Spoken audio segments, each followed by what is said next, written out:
Morning. അപ്പോൾ നമ്മുടെ ഇന്നത്തെ റെസിപ്പിയും തേങ്ങയോ തേങ്ങാപ്പാലോ ഒന്നും ചേർക്കാത്ത ഒരു വിഭവമാണ് കേട്ടോ. തേങ്ങയും തേങ്ങാപ്പാലൊക്കെ ചേർക്കണമെങ്കിൽ ചേർക്കാം, അതെപ്പോഴാണെന്നുള്ളത് ഞാൻ പറയാം. അപ്പോൾ ഇന്നത്തെ റെസിപ്പി എന്ന് പറയുന്നത് ഉടച്ചൊഴിച്ച എഗ് റോസ്റ്റ് ആണ് കേട്ടോ. സാധാരണ നമ്മൾ എഗ് റോസ്റ്റ് ഉണ്ടാക്കാറുള്ളത് മുട്ട പുഴുങ്ങി ചേർത്തിട്ടാണ്. ഇത് നമുക്ക് തേങ്ങയും തേങ്ങാപ്പാലും ഒന്നും ചേർക്കാതെ മുട്ട ഉടച്ചൊഴിച്ചിട്ട് എഗ് റോസ്റ്റ് ഉണ്ടാക്കാം. വളരെ സിമ്പിളായിട്ടുള്ള റെസിപ്പിയാണ്. അപ്പോൾ എങ്ങനെയാണ് നമ്മുടെ ഉടച്ചൊഴിച്ച എഗ് റോസ്റ്റ് തയ്യാറാക്കുന്നത് നോക്കാം. നമുക്ക് നമ്മുടെ ഇൻഗ്രീഡിയൻസ് നോക്കാം. നമ്മളിപ്പോൾ 3 മുട്ട എടുത്തിട്ടുണ്ട്. 3 മുട്ടയ്ക്ക് ആവശ്യമായിട്ടുള്ള ഇൻഗ്രീഡിയൻസ് ആണോ പറയുന്നത്. ഒരു ചെറിയ ഇഞ്ചി എടുത്തിട്ടുണ്ട്. ഇതിലേക്ക് വെളുത്തുള്ളിയോ തക്കാളിയോ ഒന്നും ആവശ്യമില്ല കേട്ടോ. വേണമെങ്കിൽ ചേർക്കാം, പക്ഷേ ഇതൊന്നും ഇല്ലാതെ തന്നെ ഈ ഒരു കറിക്ക് നല്ല ടേസ്റ്റാണ്.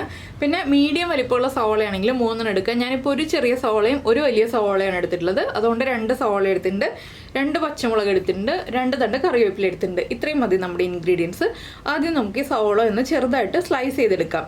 അധികം തിക്കായിട്ടല്ലാതെ തിന്നായിട്ട് സ്ലൈസ് ചെയ്തെടുക്കുക കേട്ടോ. അപ്പോഴാണ് ഈ കറിക്ക് ടേസ്റ്റ് ഉണ്ടാവുക. അതിനുശേഷം നമുക്ക് ബാക്കിയുള്ള കാര്യങ്ങളൊക്കെ ചെയ്യാം. ഇഞ്ചിയും ചെറുതായിട്ടൊന്ന് സ്ലൈസ് ചെയ്തെടുക്കുക, അല്ലെങ്കിൽ ചോപ്പ് ചെയ്തെടുക്കുക. ഏതാണോ നിങ്ങൾക്ക് സൗകര്യം അതുപോലെ കട്ട് ചെയ്തെടുക്കുക. അതിനുശേഷം നമുക്ക് കറി റെഡിയാക്കി തുടങ്ങാം. അപ്പോൾ ഞാനിത് ആദ്യം ഒന്ന് കട്ട് ചെയ്തെടുക്കട്ടെ. അപ്പോൾ നമ്മൾ നമ്മുടെ സവോള നീളത്തിൽ കട്ട് ചെയ്തിട്ട് ഒന്ന് കുറുകെ കട്ട് ചെയ്തിട്ട് സ്ലൈസ് ചെയ്തെടുത്തു. പച്ചമുളക് ഈ ഒരു വലിപ്പത്തിൽ കട്ട് ചെയ്തെടുത്തിട്ടുണ്ട്. ഇഞ്ചി നീളത്തിൽ സ്ലൈസ് ചെയ്തെടുത്തിട്ടുണ്ട്. ഇനി നമുക്ക് കറി റെഡിയാക്കി തുടങ്ങാം. അപ്പോൾ നമ്മുടെ പാൻ ചൂടായി വന്നിട്ടുണ്ട്. നമുക്കിതിലേക്ക് വെളിച്ചെണ്ണ ചേർക്കാം. വെളിച്ചെണ്ണയിലാണ് കേട്ടോ ഞാൻ ഈ റെസിപ്പി ചെയ്യുന്നത്. നിങ്ങൾക്ക് വെജിറ്റബിൾ ഓയിലും ചെയ്യാം. ഞാനിപ്പോൾ കുറച്ച് വെളിച്ചെണ്ണ ചേർത്തിട്ടുണ്ട്. ഒരു 2 ടേബിൾ സ്പൂണൊക്കെ വെളിച്ചെണ്ണ ചേർക്കാം. ഞാനിപ്പോൾ 1.5 ടേബിൾ സ്പൂണേ ചേർത്തിട്ടുള്ളൂ. 2 ടേബിൾ സ്പൂൺ വരെ ചേർക്കാവുന്നതാണ്. ഇതിലേക്ക് നമുക്ക് കട്ട് ചെയ്ത് വെച്ചിരിക്കുന്ന ഇഞ്ചി, അതുപോലെ തന്നെ പച്ചമുളക്, സവോള, ഇത് 3ഉം ഒരുമിച്ച് തന്നെ ചേർത്ത് കൊടുക്കാം.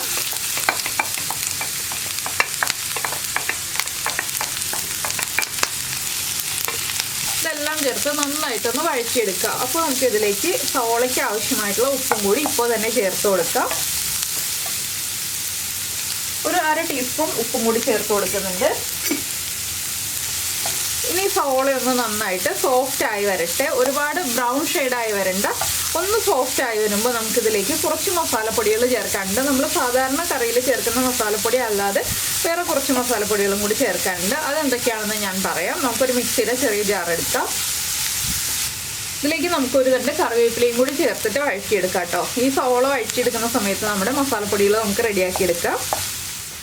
നമ്മളിതിലേക്ക് മസാലപ്പൊടിയായിട്ട് ചേർക്കുന്നത് എന്തൊക്കെയാണെന്ന് വെച്ചാൽ നമ്മുടെ ഗരം മസാലപ്പൊടി ചേർക്കുന്നുണ്ട്. അതിൻ്റെ കൂടെ തന്നെ ഒരു സ്പെഷ്യൽ മസാലയായിട്ട് ചേർക്കുന്നത് ഒരു 1/2 ടീസ്പൂൺ നമ്മുടെ പെരിഞ്ജീരകം. ഇത് മുഴുവനെ പൊടിച്ച് ചേർക്കാം കേട്ടോ. അപ്പോഴാണ് ടേസ്റ്റ് ഉണ്ടാവുക. അതുപോലെ തന്നെ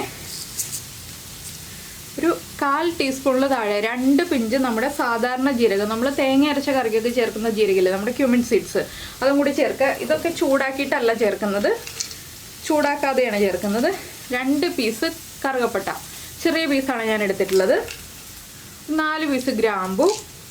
ഈ ഒരു 3 മുട്ടയ്ക്കുള്ള അളവിലാണ് കേട്ടോ ഞാനിത് പറയുന്നത്. നിങ്ങൾക്ക് ഈ ഒരു പൊടി നേരത്തെ റെഡിയാക്കി വെക്കാം, പക്ഷെ കൂടുതൽ ടേസ്റ്റ് അപ്പോൾ തന്നെ പൊടിച്ച് ചേർക്കുന്നതാണ്. 1/4 ടീസ്പൂൺ കുരുമുളക്.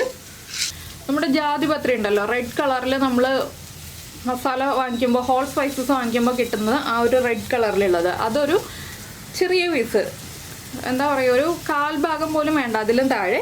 ഇതെല്ലാം കൂടി നമുക്കൊന്ന് പൊടിച്ചെടുക്കാം. തരിതരിപ്പായിട്ട് പൊടിച്ചെടുക്കണം, ഫൈൻ പൗഡറായിട്ട് പൊടിച്ചെടുക്കണ്ട. ജസ്റ്റ് ഒന്ന് ചൂടാക്കണമെങ്കിൽ ചൂടാക്കാം, ചൂടാക്കാതെ പൊടിച്ചെടുത്താലും മതി. ഞാനിപ്പോൾ ചൂടാക്കുന്നൊന്നുമില്ല കേട്ടോ, ചൂടാക്കാതെയാണ് പൊടിച്ചെടുക്കുന്നത്. ഇതൊന്ന് തരിതരിപ്പായിട്ട് പൊടിച്ചെടുത്തിട്ട് ഈ മസാലയാണ് നമ്മൾ നമ്മുടെ കറിയിലേക്ക് ചേർക്കാൻ പോകുന്നത്. അപ്പോൾ ഞാൻ മസാല പൊടിച്ചെടുത്തു. ഈ ഒരു മസാല ഇതുപോലെ തരിതരിപ്പായിട്ട് പൊടിച്ചെടുത്തിട്ടുണ്ട്. ഈ ഒരു മസാലയ്ക്ക് പകരമായിട്ട് നിങ്ങൾക്ക് ചിക്കൻ മസാല പൗഡർ ചേർക്കാം കേട്ടോ. ഈ ഒരു മസാല പൊടിച്ചെടുക്കാൻ പറ്റിയില്ല എന്നുണ്ടെങ്കിൽ, പക്ഷേ ഏറ്റവും ബെറ്റർ ഈ ഒരു മസാല പൊടിച്ചെടുക്കുകയാണ്. ഇത് നമുക്ക് മുഴുവനെ നമ്മുടെ കറിയിലേക്ക് ചേർത്ത് കൊടുക്കാനുള്ളതാണ്, ഒട്ടും മാറ്റി വയ്ക്കാനില്ല. അപ്പോൾ നിങ്ങൾ ഈ ഒരു മസാലപ്പൊടി ചേർത്തിട്ട് തന്നെ ഈ ഒരു കറി ഉണ്ടാക്കി നോക്കൂ. കിട്ടിയില്ല, ഇതെല്ലാം സ്പൈസസും കിട്ടിയില്ല എന്നുണ്ടെങ്കിൽ മാത്രം നമ്മുടെ ചിക്കൻ മസാല ഒരു 1/4 ടീസ്പൂൺ ചേർക്കാം, ഈ ഒരു അളവിലേക്കായിട്ട്. അപ്പോൾ ഞാനിത് മാറ്റി വയ്ക്കട്ടെ. നമ്മുടെ സവോളയൊക്കെ വഴറ്റിയെടുത്തിട്ട് നമുക്ക് ബാക്കി കാര്യങ്ങൾ ചെയ്യാം. അപ്പോൾ നമ്മുടെ സവോളയുടെ കളറൊക്കെ മാറി വന്നിട്ടുണ്ട്. നമുക്കിനി ഇതിലേക്ക് പൊടികൾ ചേർക്കാം. പൊടികളാണെങ്കിൽ നമ്മൾ ഒരുപാട് മസാലപ്പൊടികളൊന്നും ചേർക്കുന്നില്ല കേട്ടോ. നമ്മൾ ചേർക്കുന്നത് ആദ്യം ഒരു 1/4 ടീസ്പൂൺ മഞ്ഞൾപ്പൊടി. അതുപോലെ തന്നെ നമ്മൾ എരിവിന് പച്ചമുളക് ചേർത്തിട്ടുണ്ട്. അതുപോലെ തന്നെ ഒരു 1/2 ടീസ്പൂൺ എരിവുള്ള മുളക് പൊടി. ഇത്രയും മതി. ഇനി ഈ 2 പൊടികളും ഒന്ന് കുക്കായി വരണം. ഇതിൻ്റെ കൂടെ തന്നെ നമ്മൾ മസാല ചൂടാക്കിയാണ് പൊടിച്ചതെങ്കിൽ ലാസ്റ്റ് ചേർത്താൽ മതി. നമ്മളിപ്പോൾ മസാലകളൊന്നും ചൂടാക്കാതെ പൊടിച്ചതുകൊണ്ട് നമ്മൾ പൊടിച്ചു വെച്ചിരിക്കുന്ന മസാലപ്പൊടിയും കൂടി ചേർത്ത് കൊടുക്കാം. മസാലകളും കൂടി ഒന്ന് കുക്കായി വരണം. ഇത്രയും മസാലപ്പൊടികളെ നമുക്ക് ഈ ഒരു കറിയിലേക്ക് ചേർക്കാനുള്ളൂ. വളരെ സിമ്പിൾ ആയിട്ടുള്ള ഒരു മുട്ടക്കറിയാണ്. മുട്ടക്കറിയല്ല, മുട്ട റോസ്റ്റ് ആയിട്ടാണ് കേട്ടോ ഞാൻ ചെയ്യുന്നത്. മുട്ടക്കറി ആയിട്ടാണെങ്കിൽ കുറച്ച് ഗ്രേവിയോടുകൂടി ചെയ്യണം. ഞാനിത് മുട്ട റോസ്റ്റ് ആയിട്ടാണ് ചെയ്യുന്നത്. അപ്പോൾ നിങ്ങൾക്ക് മുട്ടക്കറി ആയിട്ടോ മുട്ട റോസ്റ്റ് ആയിട്ടോ ചെയ്യാം. പിന്നെ നമ്മളിപ്പോൾ ഇനി ഉപ്പൊന്നും ചേർക്കുന്നില്ല. എന്താണെന്ന് വെച്ചാൽ നമ്മൾ സവോള വഴറ്റാനായിട്ട് ഉപ്പ് ചേർത്തിട്ടുണ്ടല്ലോ. ഇനിയിപ്പോൾ കറി ആക്കി കഴിഞ്ഞിട്ട് ആവശ്യമാണെങ്കിൽ മാത്രം നമുക്ക് ഉപ്പ് ചേർത്ത് കൊടുക്കാം. ഇതിൽ ഒരുപാട് സവോളയും വേണ്ട, ഒരുപാട് ഇൻഗ്രീഡിയൻസും വേണ്ട. വളരെ കുറച്ച് ഇൻഗ്രീഡിയൻസും വളരെ കുറച്ച് സമയവും ഉണ്ടെങ്കിൽ നമുക്ക് എളുപ്പത്തിൽ തയ്യാറാക്കാൻ പറ്റുന്ന ഒരു മുട്ട റോസ്റ്റാണ്. പിന്നെ എന്താണെന്ന് വെച്ചാൽ തേങ്ങാപ്പാൽ വേണ്ട, തേങ്ങ അരച്ച് ചേർക്കേണ്ട. നിങ്ങൾക്ക് തേങ്ങ അരച്ച് ചേർത്ത് മുട്ട കറിയായിട്ട് ചെയ്യണം എന്നുണ്ടെങ്കിൽ ഒരു 4 ടേബിൾ സ്പൂൺ തേങ്ങ അരച്ച് ചേർത്തിട്ട് മുട്ട കറിയായിട്ട് വേണമെങ്കിലും ചെയ്യാം കേട്ടോ. അപ്പോൾ കുറച്ച് കൂടുതൽ ഗ്രേവി ഉണ്ടാവും, അതുപോലെ തന്നെ കറിയുടെ അളവും കൂടുതലുണ്ടാവും. അപ്പോൾ നിങ്ങൾക്ക് കൂടുതൽ മെമ്പേഴ്സിന് സെർവ് ചെയ്യാൻ പറ്റും. ഇതിപ്പോൾ ഒരു 4 പേർക്ക് സെർവ് ചെയ്യാനുള്ള അളവാണ് ഞാൻ ഈ കാണിക്കുന്നത്. നിങ്ങൾക്ക് 4 ടേബിൾ സ്പൂൺ തേങ്ങ അരച്ച് ചേർത്തിട്ടാണെങ്കിൽ 6 പേർക്ക് സുഖമായിട്ട് കഴിക്കാനുള്ള അളവുണ്ടാവും. അപ്പോൾ നമ്മുടെ മസാലപ്പൊടികളൊക്കെ ഒന്ന് കുക്കായി വരുമ്പോൾ നമുക്കിതിലേക്ക് 1 കപ്പ് വെള്ളം ചേർത്ത് കൊടുക്കാം.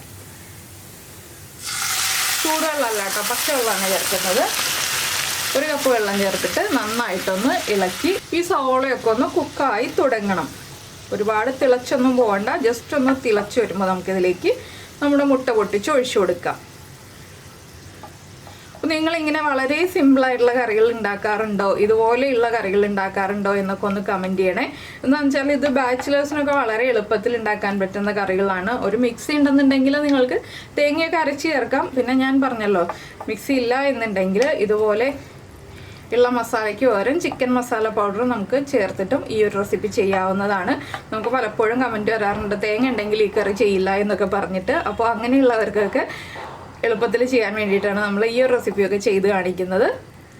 അപ്പോൾ ഇതാ കറി ഇപ്പോൾ തിളച്ച് തുടങ്ങും. നമുക്കിനി തിളച്ച് വരുമ്പോൾ മുട്ട പൊട്ടിച്ചൊഴിച്ചു കൊടുക്കാം. ഒന്ന് തിളച്ച് വരട്ടെ. അപ്പോൾ ഇതാ നമ്മുടെ കറി തിളച്ച് തുടങ്ങി. ഞാനിനി മുട്ട പൊട്ടിച്ചൊഴിക്കാൻ പോവുകയാണ്. മുട്ട ഉടച്ചൊഴിച്ചു കൊടുക്കണമെങ്കിൽ ഉടച്ചൊഴിച്ചു കൊടുക്കാം, ഇല്ലെങ്കിൽ ഇതുപോലെ പൊട്ടിച്ചൊഴിച്ചു കൊടുത്തിട്ട് നമുക്ക് മിക്സ് ചെയ്തെടുക്കാം. ഇനി ഉടച്ചൊഴിക്കുമ്പോൾ വേറെ പാത്രവും കൂടി എടുക്കണ്ടല്ലോ എന്ന് വിചാരിച്ചിട്ടാണ് ഞാൻ ഇതുപോലെ പൊട്ടിച്ചൊഴിച്ച് കാണിച്ചു തരുന്നത് കേട്ടോ. എല്ലാം ചേർത്ത് നമുക്ക് ഇളക്കി മിക്സ് ചെയ്തെടുത്താലും മതി. ഇനി ഒന്ന് ഇളക്കി മിക്സ് ചെയ്യുക. എല്ലാം ചേർത്ത് ഇളക്കി മിക്സ് ചെയ്തതിന് ശേഷം നമുക്കൊന്ന് അടച്ചു വയ്ക്കാം. ഒരു 3 മിനിറ്റ് അടച്ചു വെച്ചിട്ടുണ്ടെങ്കിൽ നമ്മുടെ മുട്ടയൊക്കെ കുക്കായി വരും.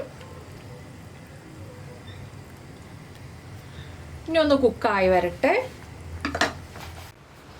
ഇപ്പോൾ നമ്മുടെ മുട്ട റോസ്റ്റ് അടച്ചു വെച്ചിട്ട് ഒരു 3 മിനിറ്റ് ആയിട്ടോ. ഇത് കണ്ടോ, ഒന്ന് തിക്കായി തുടങ്ങിയിട്ടുണ്ട്. ഞാൻ ലോ ഫ്ലെയിമിലാണ് വെച്ചത്. ഇനിയിപ്പോൾ നമുക്ക് ഈ ഒരു സ്റ്റേജിലാണ് നമ്മൾ ഇതിലേക്ക് തേങ്ങ അരച്ച് ചേർക്കുന്നുണ്ടെങ്കിൽ ഒരു 4 ടേബിൾ സ്പൂൺ തേങ്ങ, ഒരു 4 ടേബിൾ സ്പൂൺ തേങ്ങ, 1/4 ടീസ്പൂൺ പെരിഞ്ജീരകവും കൂടി ചേർത്ത് അരച്ച് ചേർക്കാം. ഇല്ലാന്നുണ്ടെങ്കിൽ ഞാനിപ്പോൾ ചെയ്യുന്ന പോലെ നിങ്ങൾക്കൊരു 1/4 ടീസ്പൂൺ ഗരം മസാലപ്പൊടി മാത്രം ചേർത്തിട്ട് ഫ്ലെയിം ഓഫ് ചെയ്യാം. ഇല്ലെങ്കിൽ 1/4 ടീസ്പൂൺ ഗരം മസാലപ്പൊടി ചേർത്തിട്ട് 1/2 കപ്പ് തേങ്ങാപ്പാലും കൂടി ചേർത്തിട്ടും ഫ്ലെയിം ഓഫ് ചെയ്യാം. 1/2 കപ്പ് കട്ടി തേങ്ങാപ്പാൽ ചേർത്തിട്ടും ഫ്ലെയിം ഓഫ് ചെയ്യാം. ഞാനിപ്പോൾ തേങ്ങാപ്പാലും ചേർക്കുന്നില്ല, ഒരു തണ്ട് കറിവേപ്പില മാത്രമേ ചേർക്കുന്നുള്ളൂ.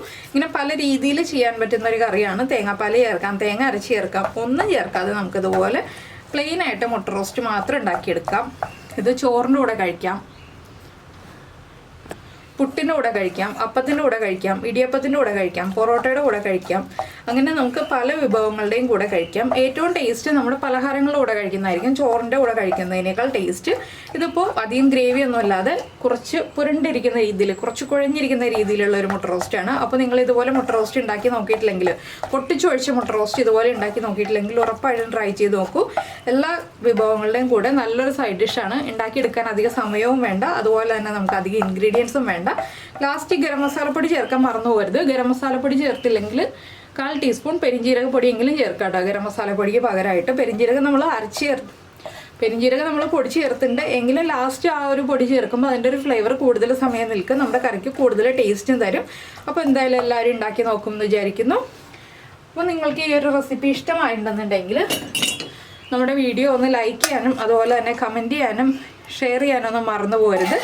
അപ്പോൾ എല്ലാവർക്കും ഈ റെസിപ്പി ഇഷ്ടമായിട്ടുണ്ടെങ്കിൽ നമ്മുടെ ചാനൽ ആദ്യമായിട്ട് കാണുകയാണെങ്കിൽ നമ്മുടെ വീഡിയോ പ്രസൻറ്റ് ചെയ്യുന്ന രീതിയൊക്കെ ഇഷ്ടമായിരുന്നുണ്ടെങ്കിൽ നമ്മുടെ ചാനൽ ഒന്ന് സബ്സ്ക്രൈബ് ചെയ്ത് സപ്പോർട്ട് ചെയ്യണേ. സബ്സ്ക്രൈബ് ചെയ്യുന്നതിന് ഈ വീഡിയോയുടെ താഴെ കാണുന്ന റെഡ് സബ്സ്ക്രൈബ് ബട്ടൺ ഒന്ന് ക്ലിക്ക് ചെയ്യുക. ആൻഡ് റൈറ്റ് സൈഡിലുള്ള ബെല്ലൈക്കണും ക്ലിക്ക് ചെയ്യുക. അപ്പോൾ ഓൾ എന്ന് പറഞ്ഞിട്ടൊരു ഓപ്ഷൻ കാണാം. ആ ഓളും കൂടി പ്രസ് ചെയ്തിട്ടുണ്ടെങ്കിൽ ഞാൻ എപ്പോഴും വീഡിയോ അപ്ലോഡ് ചെയ്യുമ്പോൾ നിങ്ങൾക്ക് നോട്ടിഫിക്കേഷൻ വരും. അപ്പോൾ നമുക്ക് നമ്മുടെ അടുത്ത റെസിപ്പിയുമായിട്ട് വീണ്ടും കാണാം.